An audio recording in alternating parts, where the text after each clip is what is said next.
Corinne, your London and European debut last year at English National Opera in La Traviata in Peter Konwitschny's highly intense staging was the stuff of dreams, truly. It's one of the most sensational debuts I've ever seen in London.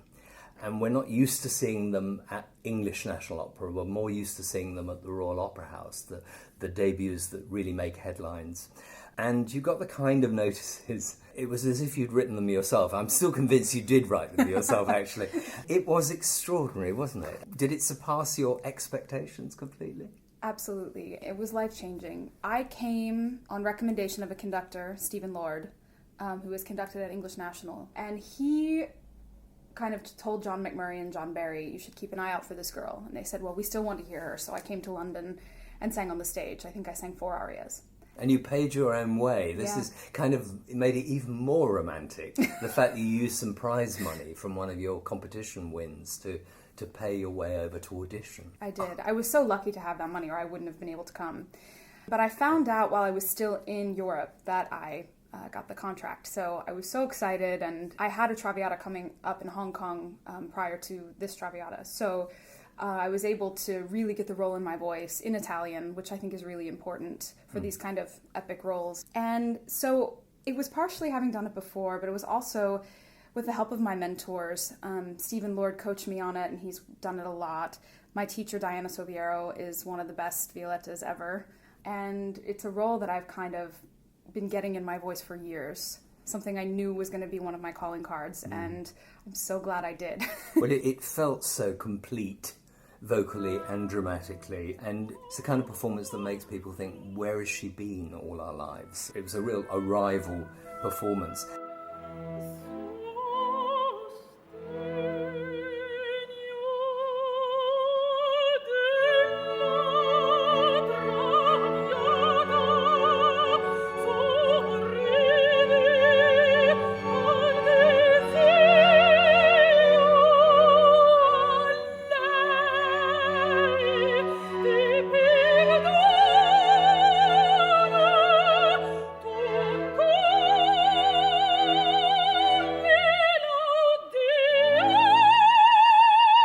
And what was interesting is that both the productions you did, the Hong Kong one and ENA, were very specific dramatically. I've seen some clips of the Hong Kong production.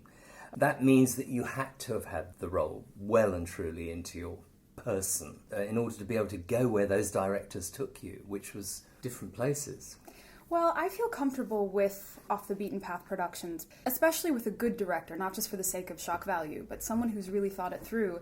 It does challenge you to think of the role in a different way, to think of the music differently even, because these composers were not stodgy. They were forward-thinking, and I'm not saying a traditional production has to be stodgy, not at all, but there's kind of this school of thought that says, okay, well, here's the way you do Traviata and the gorgeous gowns and the, bubbly champagne and everything. And I think anything that challenges me to add layers to this character, I mean, you have to add and peel away as well. That really helped me to do that rather than just getting stuck in a production where I look beautiful and I don't really have to do anything.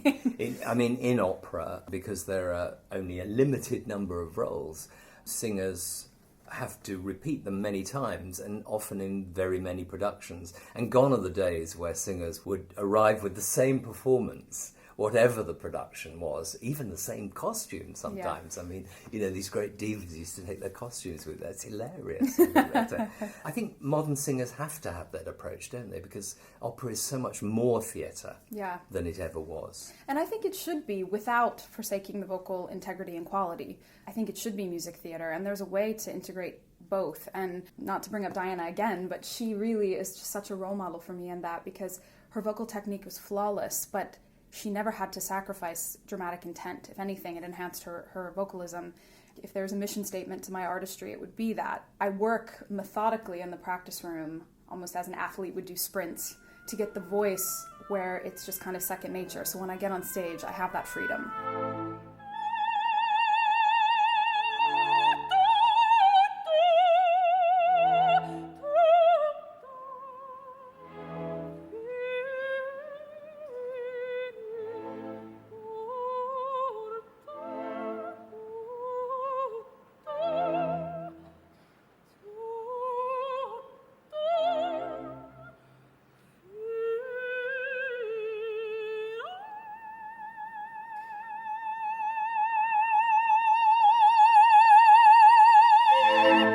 us about Diana's tips she gave you for the big Act 1 aria, Sempre Libera, which is virtually the whole character contained in one piece of music. And it is spectacularly difficult. Well, for someone who is just such an epic actress like Diana, people probably think that it's this kind of dramatic catharsis type thing. But in fact, to get there, as I said before, we have to take the emotion away for a second and really just work on the kind of boring, methodical aspects of singing. We always start with the recitative, kind of finding the speech-like quality, but still being able to be heard in the hall.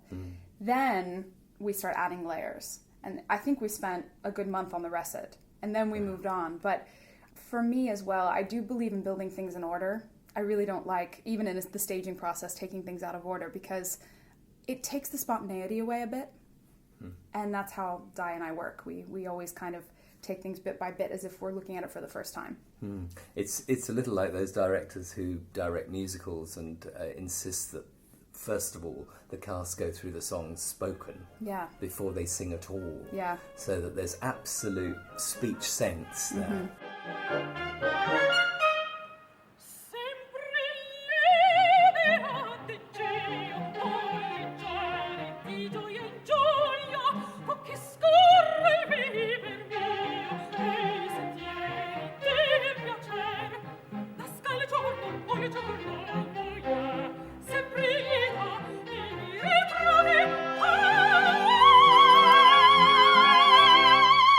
Now, tell us what happened after Traviata. There was clearly a lot of attention. I heard rumours that on the last night there were a whole bunch of casting directors. I have gotten about 12 contracts out of that run of shows, which has completely blown me away. I mean, I was working regionally in the US, which, you know, some people think is maybe not the way to go to build an international superstar career, but I don't think there's one way to build a career. And I didn't choose to do a fest. And I think a lot of young singers, that's a good path because they get many roles in their bodies and are kind of able to perform all the time in a venue that's not too high pressure. But I did that in the States. By the time I came to ENO, I had done Traviata, Bohème, Carmen, Romeo and Juliet, all of my kind of staple roles in a venue with good directors and conductors, but not something where I would be getting 30 reviews. In that sense, I kind of knew that I would, through my work ethic, through the quality that I was putting forth, that things would build. But I just had to wait and have faith in that moment. And Traviata was that moment. And things have definitely exploded. The pressure on you must have been immense. But as you say, when you are so well prepared, you forget about the occasion and the enormity of the occasion. Because I remember talking to you in the rehearsal room and saying, you know, had you been into the theatre, had you seen how big the house was, all these things. You seemed remarkably unfazed even then, and I think that's astonishing. Well, it's really funny because at the after party, John Barry had me stand up on a chair and he said, look at what this little girl just went out there and did, you know. Yes. But little did he know, I was so nervous on first night. I mean, more than I had realized I would be, just because the pressure hit me. But I'm the kind of singer that I'm always really nervous before because I'm a perfectionist. But as soon as I get on stage, it's fine. You know, you kind of realize this is my home. Yeah. This is what I've trained to do. You didn't grow up with classical music or opera at home, did you? In fact, your dad was an amateur rock musician, wasn't he? Yes. My dad's a lawyer, but he was in rock bands in college, and even his first few years as a lawyer. You could have been a rock chick. Yeah, exactly. I was on that path when I was younger, but opera just kind of found me. I mean, you obviously sang from quite young. You obviously found a voice. But what kind of singing did you produce then, before the teachers kicked in and you realised, well, this could be a trained voice? Were you singing utterly differently? Were you singing in a chest way? Yeah, I was singing mostly pop music, and I didn't really get into musical theatre, although I did sing some of the songs. But I was, in school, I was really involved in choir. Choral singing was a passion of mine. I love being a part of a group where you can actually be changing a harmony, and I was the alto, so the alto line was kind of the one that can get lost, but I enjoyed kind of bringing it out. And I actually was hoping that maybe there'd be a career for me in choral singing, but when I took my first voice lesson at, I think I was 17, My teacher said, you definitely have an operatic voice and you should pursue it. And my answer was, I hate opera.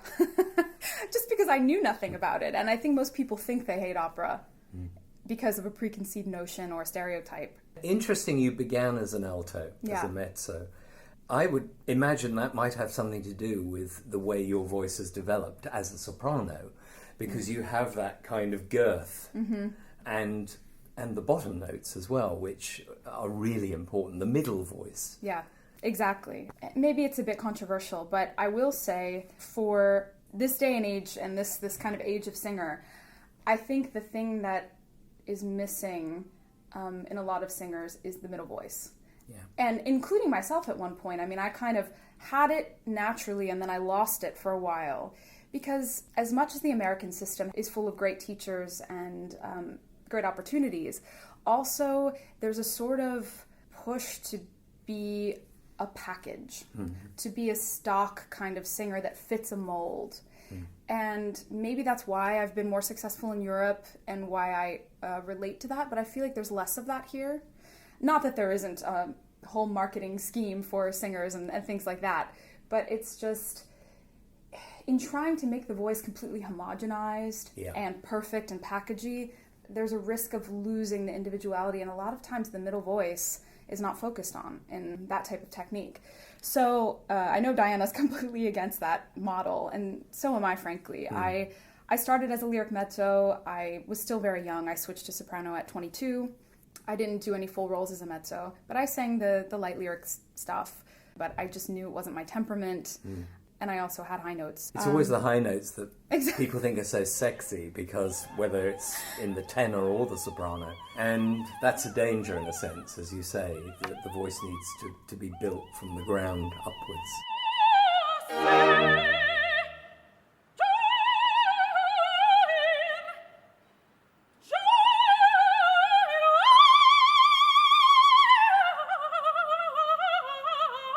It's a testing time, Corinne, when the offers start coming in. As you said, you've had 12 major contracts as a result of this one production. Because casting directors, they'll look at your physical attributes, you know, the fact that you are petite and glamorous, you look great on stage. Their imaginations will run riot, and they'll start throwing parts at you that you're not ready to sing. Who are the people that surround you now that help you with your decisions as to what you must sing? Obviously, you're the person that knows best what your voice is capable of and what you're capable of. But who are the people that you trust to make those decisions and not damage you? I'm so glad you asked this, because this is really another cornerstone of who I am as an artist and a singer. I think it's really important to have a handful of people that you trust with vocal decisions, business decisions, life decisions as an artist. That being said, I think that circle should be small. In the young artist world, you get so many opinions thrown at you, you forget what your own is. I surround myself with people that I think have integrity as human beings, but also care about me as a person and a singer and know what I'm capable of. And sometimes that means saying, no, you're not ready. And sometimes that means saying, take this risk. You need to take the risk. It's important right now for you. And ultimately, yes, I make the decisions and my team supports me, but I wouldn't be where I am without them. There's no way. And those people include Stephen Lord, as I said, amazing maestro. Next person is Diana Soviero, of course. She's been this light in my life, and she believes in me and has really been an amazing support system. So Diana. My main coach, Laurent Philippe, from Normandy, but I met him at the Academy of Vocal Arts where I did my training in Philadelphia, and he's still based there. He took an interest in me when I started at AVA, and I had a lot of vocal issues, partially from training as a mezzo, but he saw my fire. He connected with that and knew that if he pushed me, that we could kind of overcome a lot of things, and I definitely wouldn't be where I am without him. And the fourth person is Jason Ferrante. He's a character tenor, an amazing voice teacher who is based in Miami. And he heard me and said, "You're great. Have you ever looked at Mimi's arias?" And I was 20 or 21. I said, "No, I don't sing that stuff." He said, "In 5 years you will be." And I think it was 5 years to the day I did my first Mimi. That was a real turning point for me. So without those four people... That's your team. That's my team, and they will always be. That's amazing. Before we talk about one or two of the roles you are singing or if you've got your sights on, do you think the voice is, even as we speak, changing and developing, and is it getting bigger? Because people would look at you and say, Salome.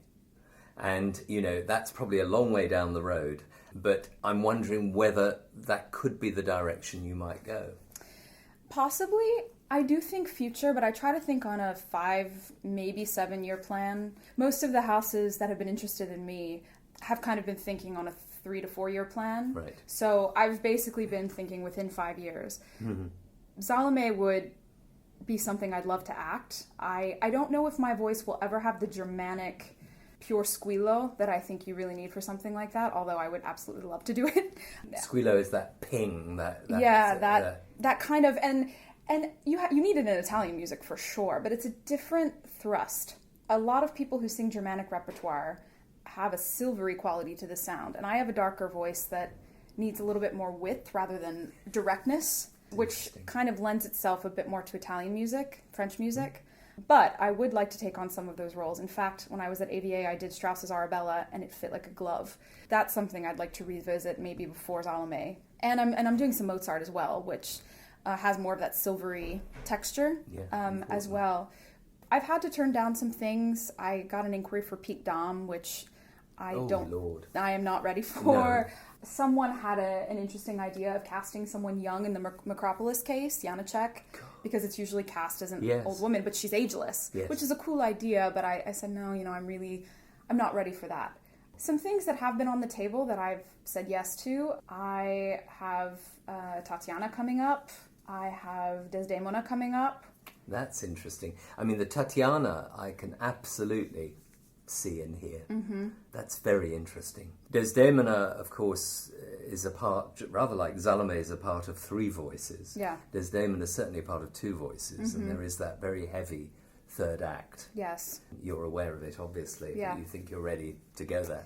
I can't say where yet, but I'm doing it in a place that is not a very large theater. Good. And it's with a veteran cast that really knows. And this is kind of how I approach an offer. If it's something that I'm on the fence about, it's how big is the house, who's directing, who's conducting, and what's the cast like if they have been cast. That's very sensible, my goodness. And critical too. The size of the house there are a lot of things that one could sing at Glyndebourne, for example. Right. Glyndebourne must be looking at you. I hope so. Nothing on the books yet, but I would absolutely love to sing there. Maybe they're listening. So those are critical things. You don't often hear singers talk about them because so many houses are so huge nowadays, anti-human in a way. Although people say the Met acoustic is great, but the house just feels so huge to me. Yeah, I think acoustic is more important actually than size. Yep. Because at the Coliseum, I don't know if it's just the timbre of my voice or if it's everyone's voices, but for me, I love singing in the Coliseum. I mean, having sung Addio del Passato, walking upstage and still being audible, I found amazing. Singing into curtains. Yes. I feel comfortable in that house. I like big houses as well because while I enjoy conversation and I love being a performer, I am sort of an introvert. And I feel like I can open up more in a big hall where I'm everyone's anonymous. And also my voice just likes big halls and I enjoy it.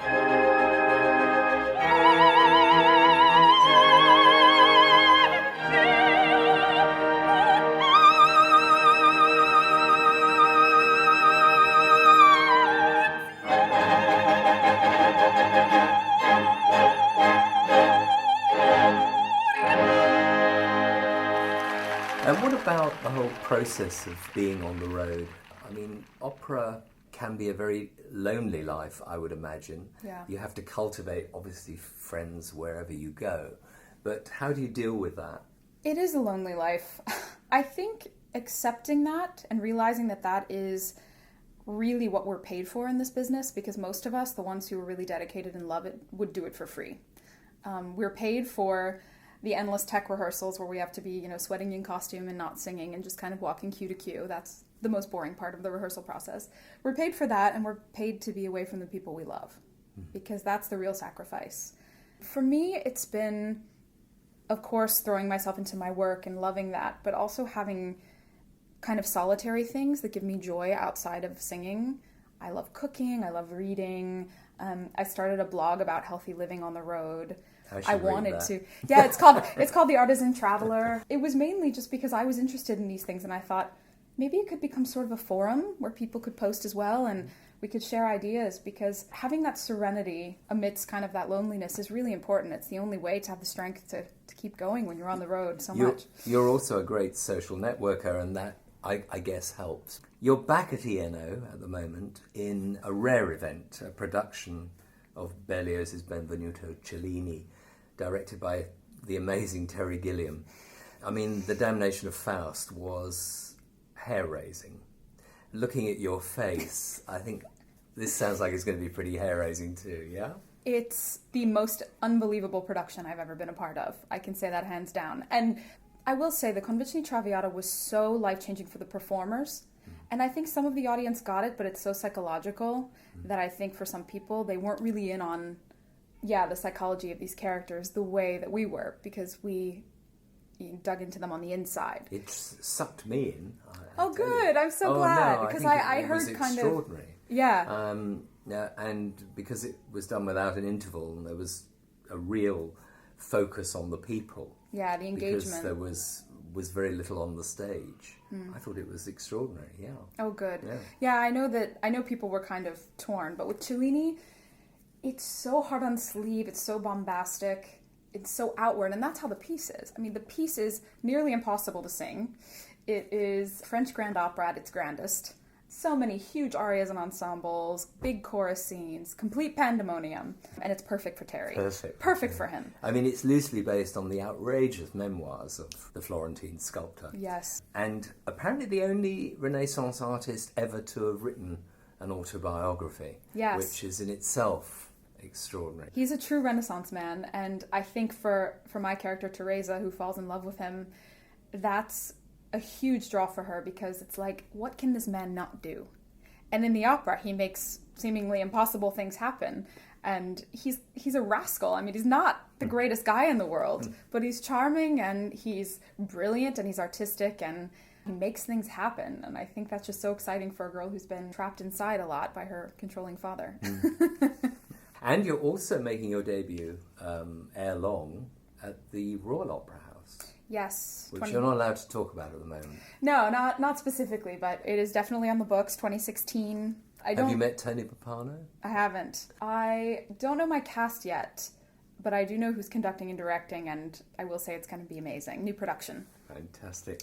Now, you've made your debut album, which is unusual in a sense, because I would have expected you to have made an album of operatic arias, perhaps. But yours is a disc of Spanish song. Why is Spanish song? This is interesting. Well, I haven't gotten a chance yet to talk about one of my other mentors, Stephen Blyer. He's an incredible pianist, New York-based, and he runs... Yes, good. Yeah. And he runs the New York Festival of Song. He heard me on the stage of City Opera when they were still at Lincoln Center. And he wrote me and said, I'm completely blown away by your voice, because you sang Mimi and you filled the whole hall, but then you sang Manon and you had high E's, and I just didn't understand it. So I want to hear more, but I'm just not sure what you are. So I went to his house and sang some song rep for him. And he said, I'm doing a Spanish song program at Caramore and in New York City, and you'd be perfect. But there are a lot of demands in the songs. They're vocally challenging. That was right up my alley. I said, absolutely. And that was just such a life-changing experience for where I was, because I was in this kind of mode of singing really full, really operatically, and Steve got a hold of me and said, you have more colors there. I think this can even help you find these shadings in your opera roles as well. So I think this project would be great for you. So long story short, it was. And afterwards we spoke, and he said, I think we need to record these songs. And we had spent a lot of time on them because they feature Castilian Spanish as well as Catalan, Basque, and Sephardic. And the repertoire is glorious and just not done. And so the prospect of recording it was great, because there's not this huge precedence. It was grueling in a sense, because recording is very different from live performance. You have to be perfect, and you have to go back and do it until it is. And then it never really is. So you feel let down, because you think this is immortalized. It should be perfect. But I'm really happy with it, and Steve is a constant source of inspiration, so Tell us about the song we're going to hear complete now at the end of this podcast. That song is Si con mis deseos, and it's really interesting because the text is almost impressionistic in the sense that it's esoteric. It's not really talking about a certain specific feeling or situation, but it is talking about kind of the air of the feeling in Seville, how that makes you feel. And you can hear the flourishes as well. There's a big high B flat, and there are characteristically Spanish flourishes, and you feel like you're in Seville. It reminds me of bits of Carmen. I love the disc because there's kind of a mix of things. There are some songs that are stories, some songs that are more of a mood or feeling, a lot of songs about nature, which I love. I don't get to sing about that too often in opera. Yeah, it's glorious.